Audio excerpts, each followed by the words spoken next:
quick champs predictions, lads. Right now, who do you think is going to win champs? Toronto Ultra. You've been saying that all season, Pat. I respect you. Never wavered. Mark, never wavered.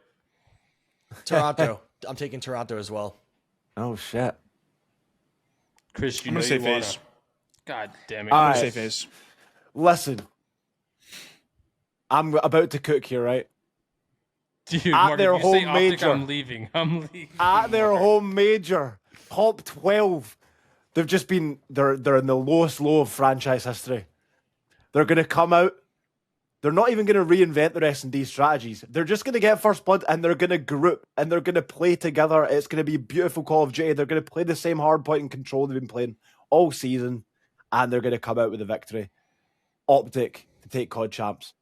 100%. Lock it in.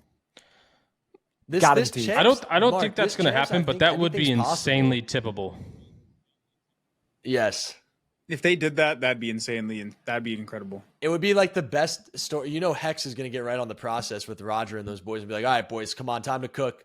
Like, let's go. It's time to make some of the best content we've ever made. Like, this is going to top the Dynasty content with how low the lows were. I think it would be an amazing, dramatic story. But I'm looking at this Champs event, and I feel like Champs is always a very competitive event. But I think this year, the top is extremely competitive, probably the most competitive we've ever seen at the very top. But even these bottom four teams going into Champs, and it's kind of sad to say bottom four, but Seattle, Miami, LAT, and LAG have all shown a lot more positive upswing over the last 2 months. They all had some pretty solid events. They all got their Champ spots. I really could see some upsets at Champs. I don't know. I mean, I'm looking at this bracket right now. Like, I'm just going to pull it up real quick. We are in the Neslo era when it comes to the bottom 8. Every single team that is currently really good in the bottom 8 that qualified for Champs has had a stint where they are one of the best S&D teams in the entire league. LAG had that stint at Major 2, I believe, where they ended up getting a top 6 and almost breaking the S&D record in terms of win-losses. LA Thieves in their online, matches and even going into this major were really good at search the whole time. Heretics has been really good at search. They obviously fucking Neslo'd a couple teams here and there, but they've been really good at search with an amazing map pool. We talk about how they corner teams into certain map vetoes. And then Seattle Search has 0-4 in his little motley crew of S&D gameplay. So when it comes to that top 8, I mean, those top 4 teams, yeah, they might be a lot better on paper, but there could be some Neslo angles for these teams, man. And how poetic would it be going into the championship? We're not, bro. They're good at search. All those teams are good at search, man. There's not going to be any upsets round 1. Oh, hey, Pat, stop it, bro. There might not. Wait, hold on. There might not be any round 1. There might not be at the whole tournament, but there is a possibility, man. These teams are not slouches. It is the end of the year, and they are good at search, man. You never know.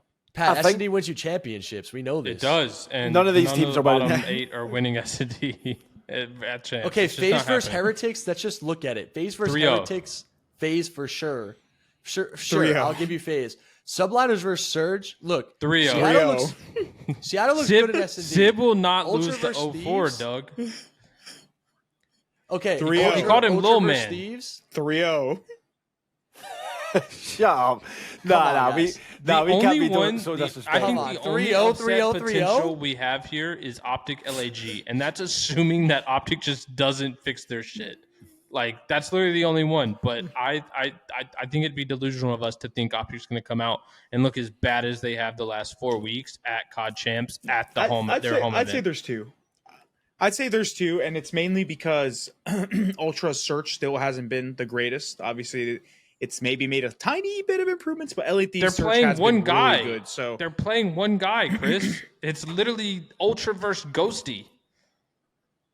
And I mean, dude, you got to give Krem some props at S&D. I personally know how good of an S&D shot caller he is, and how really he's one of the best first blood players. I don't know what his stats are in the league, but I'll trust Kremp to get a first blood for me. After the S&D I saw against LAG, and Kremp running at a blue by himself and Jodeci's running at a ground, I don't know if they're the best track callers, but I digress.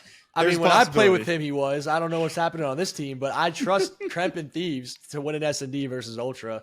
And also, Ultra didn't really look that hot going into this tournament. All right, Doug, I'll give you a 3-1. They had to kind of catch fire throughout the league what? bracket. They looked 3-1. They lost LAG. Ultra. No, I'm talking like round 1 of the tournament when they lost to LAG. I thought you bet they looked insane in the online stage. I'm just gonna say, and then like with subliners, yeah, like I'll give you subliners and phase for sure. But like the ultra and the optic matches, I could see some potential upset there because of how good those teams are at S&D. And Miami's really good at S&D too, so we got to give some more credit. These guys are here for a reason, man. Right. Quick question. One more quick question for you, right? Out of those bottom 4 teams outside the top 4 that are going to champs, who has the biggest upset potential to get into the top 4? Who do you think squeezes into the top 4 if there is a squad? I like Seattle. Seattle. And I think it relies on Hook, right? Like, depending on which version of Kyler we get at champs, I think is going to determine where Seattle places. I think if Kyler has a bad event, they'll probably bomb out at like 8th. If he has Pat's a good lagging. event, I think they have upset potential to run through that loser bracket. I would say maybe Seattle because I feel like they're a little bit more competitive in respawns compared to the other teams when it comes to respawns against the top 4. But I could also see Heretics. I think Heretics are a pretty solid squad. They've been like getting better and better as the season's gone on. So maybe they pull something out of their ass. Or as Vickle would say, his culo. I've got LAT. I've got LAT squeezing into the top 4. If there is a bottom 4 team that does, I honestly think the top 4 will be. Those the top guys 4. are horrible on land, bro. I'm sorry. Nah, bro. Trust me, they're going to be vibing, man. They're going to be looking good at champs. I'm going with some bold predictions for champs. I've got Optic winning that. I've got Very LAT making it into the top 4. I'm not looking I'm forward just to going our with bracket it. I'm throwing prediction. shit at the wall because. But that's the thing, Pat. Our bracket predictions all year have just been tossed out the window on the Because Friday. you won't so, listen to me, Mark. you know, You're like- always picking the favorite. I was trying to get you guys on the I'm going with- upset I'm go- train. Yeah, that's true. That's true.